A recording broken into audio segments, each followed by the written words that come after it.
തിരുവനന്തപുരത്തെ KPCC ആസ്ഥാനത്ത് ഇന്ന് കൊണ്ടുപിടിച്ച ചർച്ചയാണ് നടന്നത്. അതിൽ പ്രധാനം കേന്ദ്ര നിരീക്ഷക സംഘം MLA-മാരുമായുള്ള കൂടിക്കാഴ്ചയായിരുന്നു. ഓരോരുത്തരെയായി കണ്ട കേന്ദ്ര സംഘം മുഖ്യമന്ത്രി ആരാകണം എന്നതിൽ അഭിപ്രായം തേടി. നിരീക്ഷകരൊക്കെ അഭിപ്രായം പറഞ്ഞിട്ടുണ്ട്.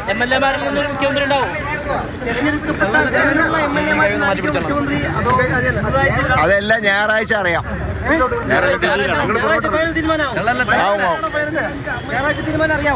അറിയാൻ പറ്റും. ചില ക്രൂഷ്യൽ തീരുമാനം എടുക്കുമ്പോൾ പാർട്ടിക്കകത്തല്ലേ തീരുമാനം എടുക്കാൻ പറ്റുള്ളൂ. അല്ലാതെ എല്ലാ കാര്യങ്ങളും നമുക്ക് പൊതുമധ്യ കൊണ്ടുവരാനുള്ള സാഹചര്യമില്ല. കാരണം പാർട്ടിക്കകത്ത് ഡിസിഷൻ അങ്ങനെയാണ്. ഇത് ഈ MLA-മാരുടെ എണ്ണം ആയിരിക്കുമോ പ്രധാന മാനദണ്ഡം? അങ്ങനെയാണോ തോന്നുന്നത്? ഞാൻ എങ്ങനെ പറയുന്നത്? എൻ്റെ ഒപ്പീനിയൻ എടുത്തു, എല്ലാ MLA-മാരും ഒപ്പീനിയൻ എടുക്കുന്നു, വിവിധ ആൾക്കാരെ കാണുന്നു, വിവിധ സ്റ്റേക്ക് ഹോൾഡേഴ്സിനെ കാണുന്നു, എല്ലാ ജനവികാരം അറിയുന്നു, എല്ലാം കഴിഞ്ഞിട്ടാണ് തീരുമാനം എടുക്കുക. എത്ര സമയം വീതം ഒരു MLA-മാർക്ക് അനുവദിച്ചിട്ടുണ്ട്? അതല്ല, അതിപ്പം ആദ്യം മീറ്റിംഗ് കൂടി ഞങ്ങൾ ACC ഓതറൈസ് ചെയ്തു തീരുമാനം എടുക്കുവാൻ. അതിനുശേഷം ഒറ്റയ്ക്ക് കണ്ടു. എനിക്ക് അല്പം ഒരു സമയം എക്സ്ക്യൂസ് തരണമെന്ന് പറഞ്ഞുകൊണ്ട് എന്നെ ആദ്യം വിളിച്ചതാണ്. തെക്കേ അറ്റത്തെ സംസ്ഥാനമായ കേരളം തെക്കേ ഇന്ത്യയെ ആകെ നയിക്കാൻ ശക്തിയുള്ള ഒരു നേതാവിനെ സൃഷ്ടിക്കും എന്നാണ് നമുക്കെല്ലാം ആഗ്രഹിക്കാനും പ്രതീക്ഷിക്കാനും കഴിയുന്നത്. കേരളത്തിൻ്റെ മുഖ്യമന്ത്രി സൗത്ത് ഇന്ത്യയെ നയിക്കും എന്നാണ് നാം എല്ലാം പ്രതീക്ഷിക്കുന്നത്. സൗത്ത് ഇന്ത്യയെ നയിക്കും എന്ന് പറയുമ്പോൾ സൗത്ത് ഇന്ത്യയിൽ കോൺഗ്രസിൻ്റെ ആയിട്ടുള്ളൊരു പ്രത്യേക നയമോ നിയമമോ ഇല്ല. ഇന്ത്യൻ ഭരണഘടന അനുസരിച്ച് ഒരാൾക്ക് മുഖ്യമന്ത്രിയാകാനുള്ള യോഗ്യത ഉള്ളയാൾ തന്നെ ആയിരിക്കും കേരളത്തിൻ്റെ മുഖ്യമന്ത്രിയാകുന്നത്. അല്ലാതെ ഒരാളെ, ഭരണഘടന അതീതമായ ഒരാളിനെ ഇവിടെ നമ്മൾ ആരും പ്രതീക്ഷിക്കേണ്ടതായിട്ടില്ല. ഭരണഘടനാനുസൃതമായി എന്തെല്ലാമാണോ ചെയ്യേണ്ടത് ആ തീരുമാനങ്ങൾ എടുക്കാൻ കെൽപ്പുള്ള ഒരു രാഷ്ട്രീയ നേതൃത്വമാണ് കോൺഗ്രസ് ഹൈക്കമാൻഡ്. കോൺഗ്രസ് ഹൈക്കമാൻഡ് അത്ര ശക്തമായ നിലപാട് സ്വീകരിക്കും. ഞാൻ ചേർത്തല സെൻറ് മൈക്കിൾസ് കോളേജിൽ നിന്നാണ് സജീവ സംഘടനാ രംഗത്തേക്ക് വരുന്നത്. ഇപ്പോൾ ഇവിടെ എൻ്റെ കൂടെ നിൽക്കുന്ന ഞങ്ങളുടെ നേതാക്കന്മാർ തന്നെയാണ് KSUവിൽ. അപ്പോൾ ആ കാലയളവിൽ എന്നെ അന്ന് ആ സമയം മുതൽ ഇന്ന് നിമിഷം വരെയും നാളെയും ഒരു മകനെ പോലെ എന്നെ ചേർത്ത് പിടിച്ചിട്ടുള്ള ഒരു നേതാവാണ് KC വേണുഗോപാൽ.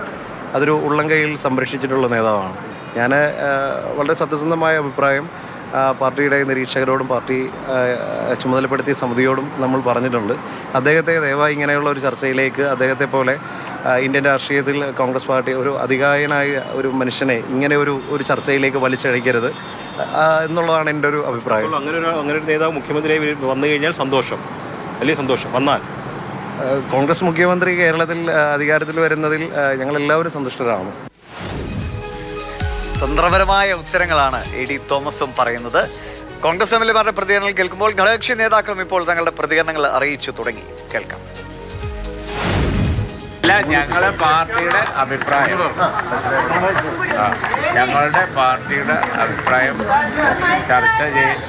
പാർട്ടി ചർച്ച ചെയ്തത് ഞങ്ങൾ അറിയിച്ചു. ഞങ്ങളുടെ പാർട്ടിയുടെ ഒപ്പീനിയൻ അവരോട് അറിയിച്ചു. അതിനി അവരുടെ ലീഡർഷിപ്പിനെ അറിയിച്ച് അവിടുന്ന് പിന്നെ എന്താ അതിൻ്റെ നടപടിക്രമം എന്നുള്ളത് ഞങ്ങൾ വെയിറ്റ് ചെയ്യാണ്. നിലപാടുകൾ പറഞ്ഞു സർക്കാർ. decision should be taken. This is as early as possible, taking into consideration the public opinion in Kerala.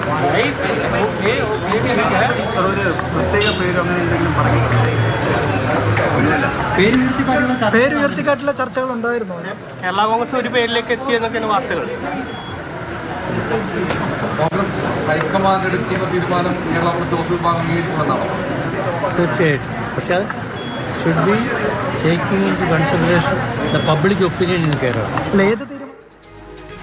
പൊതുവികാരം കണക്കിലെടുക്കണമെന്നതാണ് PJ ജോസഫിന്റെ പ്രതികരണം. അതേസമയം ഓഫീസിൽ KPCC ആസ്ഥാനത്ത് കേന്ദ്ര സംഘം MLA-മാരെ ഓരോരുത്തരായി കാണുന്ന സമയം ഓഫീസിന് പുറത്ത് KC-ക്ക് വേണ്ടിയുള്ള വൻ ഫ്ലക്സ് സ്ഥാപിക്കുകയായിരുന്നു പ്രവർത്തകർ. KPCC ആസ്ഥാനത്ത് ഇന്നൊരു മനുഷ്യക്കടലായിരുന്നു. 3 ക്യാമ്പിന്റെ നേതാക്കളും പ്രവർത്തകരുമൊക്കെ വളരെ സജീവമായിരുന്നു. സെക്രട്ടേറിയറ്റിന് മുമ്പിൽ വച്ച KC വേണുഗോപാലിന്റെ ഫ്ലക്സിൽ പാലഭിഷേകം വരെ നടത്തി അനുകൂലികളുടെ ഐക്യദാർഢ്യ പ്രകടനം ഉണ്ടായിരുന്നു. അമൽ തേനപ്പറമ്പിൽ ചേരുന്നുണ്ട്. അമൽ, എന്തൊക്കെയാണ് സംഭവിച്ചുകൊണ്ടിരിക്കുന്നതെന്നാണ്? ഇന്ന് VD സതീഷിന് വേണ്ടി നെട്ടൂരിൽ പ്രകടനം, കണ്ണൂരിൽ പ്രകടനം. കണ്ണൂരിലെ ആളുകൾ പറയാണ് നോക്കുകൂലിയില്ല കോൺഗ്രസിൽ. ഒപ്പം ഇരിക്കൂറിലെങ്ങാനും വന്ന് കേസ് മത്സരിച്ചാൽ ഞങ്ങൾ തോൽപ്പിച്ചു കൊടുക്കുമെന്ന് പറയുന്ന സ്ഥിതിയിൽ 4 ദിവസമായിട്ടുള്ളൂ ഇത്രയും മാസ്മരികമായ ഒരു വിജയം നേടിയിട്ട്. ആ വിജയത്തിന്റെ ശില്പികളിൽ ഒരാൾ 4-ാം ദിവസം കേൾക്കുന്നത് ഒരു പ്രവർത്തനത്തിൽ നിന്ന് വന്ന് നിന്നാൽ ഞങ്ങൾ തോൽപ്പിച്ചു തരുമെന്നാണ്. എന്തൊരു ഗതികേടാണ് ഇത്! എന്ത് അവസ്ഥയിലാണ് ഈ ചർച്ച പോകുന്നത്? മുഖ്യമന്ത്രി ആര് എന്നുള്ള ചർച്ചകൾ ആരംഭിച്ചിട്ട് കുറെ ഈ തിരഞ്ഞെടുപ്പ് കഴിഞ്ഞ ഉടൻ തന്നെ ആരംഭിച്ചതാണ്. അധികാരത്തിലേക്ക് എത്തുമെന്ന് കോൺഗ്രസുകാർ ഏകദേശം ഉറപ്പിച്ചിരുന്നു. അങ്ങനെ വന്നാൽ ആര് എന്നുള്ളത് മുൻകൂട്ടി കണ്ടുകൊണ്ടുള്ള പിന്തുണ തേടലും ചർച്ചകളും ഒക്കെ നടന്നതാണ്. MLA-മാരെ പല ആളുകളെയും ആ ഘട്ടത്തിൽ തന്നെ തിരഞ്ഞെടുപ്പ് കഴിഞ്ഞ ഘട്ടത്തിൽ തന്നെ വിജയിച്ചു വരാൻ സാധ്യതയുള്ള MLA-മാരെ 3 ക്യാമ്പിൽ നിന്നും സമീപിച്ചിരുന്നു. അങ്ങനെയുള്ള ആ സ്ഥാനാർത്ഥികളെ വിജയിച്ചു കഴിഞ്ഞപ്പോൾ അവർ MLA-മാരായി. അങ്ങനെ MLA-മാരായതോടുകൂടി എങ്ങനെയെങ്കിലും ഇവരെ ഒപ്പം നിർത്തുക എന്നുള്ള നീക്കമാണ് എല്ലാവരും നടത്തിയത്. പക്ഷേ കൃത്യമായ നിലപാട് സ്വീകരിച്ച് ഏതെങ്കിലും പക്ഷത്തിനൊപ്പം ചേർന്ന് നിൽക്കാൻ എത്ര ആളുകൾ തയ്യാറായിട്ടുണ്ട് എന്നുള്ളത് ഇനി കണ്ടറിയേണ്ടിയിരിക്കുന്നു. ഇന്നിപ്പോൾ ഈ അകത്ത് കയറി സംസാരിച്ചതിന് ശേഷം പുറത്തേക്കിറങ്ങി പ്രതികരണം നടത്തുന്ന ആളുകളോട് നമ്മൾ അവരോട് സംസാരിക്കുമ്പോൾ മനസ്സിലാക്കാൻ കഴിയുന്നത് വളരെ കുറച്ച് ആളുകൾ മാത്രമാണ് പേര് തുറന്നു പറയാൻ തയ്യാറായിട്ടുള്ളത്, മാധ്യമങ്ങൾക്ക് മുന്നിൽ പറയാൻ തയ്യാറായിട്ടുള്ളത്. ബാക്കി എല്ലാ ആളുകളും രഹസ്യമായി അവിടെ നിലപാട് പ്രഖ്യാപിക്കുകയാണ് ചെയ്തത്. ഇപ്പോൾ നൌഷാദിലെ പോലെ ഷിയാസിനെ പോലെയുള്ള നേതാക്കളൊക്കെ VD സതീശൻ മുഖ്യമന്ത്രിയാകണമെന്ന് തുറന്നു തന്നെ പറയുന്നു. അതോടൊപ്പം തന്നെ AP അനിൽകുമാറിനെ പോലെയുള്ള നേതാക്കളൊക്കെ കൃത്യമായ നിലപാട് KCക്ക് അനുകൂലമായി പറയുകയും ചെയ്യുന്നു. അത്തരത്തിൽ ഉള്ള ചില ആളുകളെ മാത്രമാണ് നമുക്ക് അങ്ങനെ കാണാൻ കഴിയുന്നത്. ബാക്കിയുള്ള ആളുകളെല്ലാം പറയുന്നത് ഹൈക്കമാൻഡ് കാര്യങ്ങൾ തീരുമാനിക്കട്ടെ, ഹൈക്കമാൻഡ് അതിന് മുന്നിൽ തങ്ങളുടെ നിലപാട് പറഞ്ഞിട്ടുണ്ട്, തുറന്നു പറയാൻ താല്പര്യമില്ല എന്നുള്ളതാണ് അവർ പറഞ്ഞു മടങ്ങുന്നത്. ഇനി എന്താണ് ഇവർ അവിടെ പറഞ്ഞിട്ടുള്ളത് എന്നുള്ളതാണ് ഏറ്റവും കൗതുകകരമായ കാര്യം. 3 ക്യാമ്പും ഒരുപോലെ ആത്മവിശ്വാസം പ്രകടിപ്പിക്കുന്നു. 63-ൽ 45 MLA-മാരുടെ പിന്തുണയുണ്ട് എന്നുള്ളതാണ് KC വേണുഗോപാൽ ക്യാമ്പ് പറഞ്ഞു വെക്കുന്നത്. അതോടൊപ്പം തന്നെ 35 MLA-മാരുടെ പിന്തുണയും ഘടകകക്ഷികളുടെ മുഴുവൻ പിന്തുണയുമുണ്ട് എന്ന അവകാശവാദം VD സതീശൻ ക്യാമ്പിന്റെ ഭാഗത്തു നിന്നും ഉണ്ടാകുന്നു. 23 MLA-മാർ മുതൽ 25 വരെയുള്ള MLA-മാരുടെ പിന്തുണ തങ്ങൾക്ക് ലഭിച്ചിട്ടുണ്ട് എന്നുള്ള ഉറച്ച വിശ്വാസമാണ് രമേശ് ചെന്നിത്തലയ്ക്ക് ഒപ്പമുള്ള ആളുകൾക്കുള്ളത്. KC വേണുഗോപാലിനെ പിന്തുണച്ചു എന്ന് പറയുന്ന ആളുകളിൽ പല ആളുകളും രമേശ് ചെന്നിത്തലയെ പിന്തുണച്ചിട്ടുണ്ട് എന്നുള്ള ആത്മവിശ്വാസമാണ് അവർക്കുള്ളത്. അത്തരത്തിൽ ആത്മവിശ്വാസം പങ്കുവെച്ച് അവകാശവാദങ്ങൾ ഉന്നയിച്ച 3 കൂട്ടരും മുന്നോട്ട് പോവുകയാണ്. ഇന്ന് വൈകുന്നേരം ഘടകകക്ഷികളെ കൂടി ഈ നിരീക്ഷക സംഘം കണ്ടിരുന്നു. അവിടെ PJ ജോസഫ് അതോടൊപ്പം തന്നെ മോൻസ് ജോസഫ് അടക്കമുള്ള ആളുകൾ കേരള കോൺഗ്രസിനെ പ്രതിനിധീകരിച്ചെത്തി. അവരുടെ ഭാഗത്തു നിന്നുമാണ് ഏറ്റവും ക്രിസ്റ്റൽ ക്ലിയർ ആയ ഒരു പ്രതികരണം ഉണ്ടായത്. നിലവിലെ ഏതെങ്കിലും ഒരു MLA മുഖ്യമന്ത്രിയായി എത്തണം എന്നുള്ളത് അവർ പറഞ്ഞു വെക്കുന്നു. അത് VD സതീശന് വേണ്ടിയുള്ള ഒരു പ്രതികരണം എന്നുള്ളത് തന്നെ നമുക്ക് വായിച്ചെടുക്കാൻ കഴിയും. പൊതുജനത്തിന്റെ വികാരം മനസ്സിലാക്കിയുള്ള തീരുമാനം വേണമെന്നൊരു ആവശ്യം കൂടി ഹൈക്കമാൻഡിന് മുന്നിൽ കൃത്യമായി PJ ജോസഫ് പറഞ്ഞു വെച്ചിട്ടുണ്ട്. മോൻസ് ജോസഫ് ഒപ്പമുണ്ടായിരുന്നു, അതോടൊപ്പം തന്നെ ഫ്രാൻസിസ് ജോർജ് MP ഒപ്പമുണ്ടായിരുന്നു. ഇവരാണ് കണ്ട് ഇറങ്ങിയ ശേഷം ഇത്തരമൊരു പ്രതികരണം നടത്തിയത്. അതോടൊപ്പം തന്നെ ലീഗിന്റെ പ്രതികരണവും നിർണായകമാണ്. ലീഗ് പറഞ്ഞതും ഈ പൊതുവികാരം മനസ്സിലാക്കിയുള്ള ഒരു നിലപാടുണ്ടാകണം എന്നുള്ളതാണ്. ഹൈക്കമാൻഡ് ഒരു ആരെങ്കിലും പ്രഖ്യാപിച്ചാൽ അവരെ അംഗീകരിക്കും, പക്ഷേ അതിനൊക്കെ അപ്പുറത്തേക്ക് പൊതുവികാരം മനസ്സിലാക്കണം എന്ന് ലീഗും പറയുന്നു. അതും VD സതീശന് അനുകൂലമായി മാറിയിട്ടുണ്ട്. അങ്ങനെയൊക്കെയാണ് അവകാശവാദങ്ങളും കാര്യങ്ങളൊക്കെ മുന്നോട്ട് പോകുന്നത്. ഞായറാഴ്ച മുഖ്യമന്ത്രിയെ പ്രഖ്യാപിക്കും എന്നുള്ളതാണ് K മുരളീധരൻ പറഞ്ഞു വെച്ചത്. അത് നടക്കുമോ ഇല്ലയോ എന്നുള്ളത് ഇനി കണ്ടറിയേണ്ടിയിരിക്കുന്നു. ശരി, ഞായറാഴ്ച നല്ല ദിവസമാകുമോ എന്ന് നമുക്ക് കാത്തിരുന്ന് കാണാം.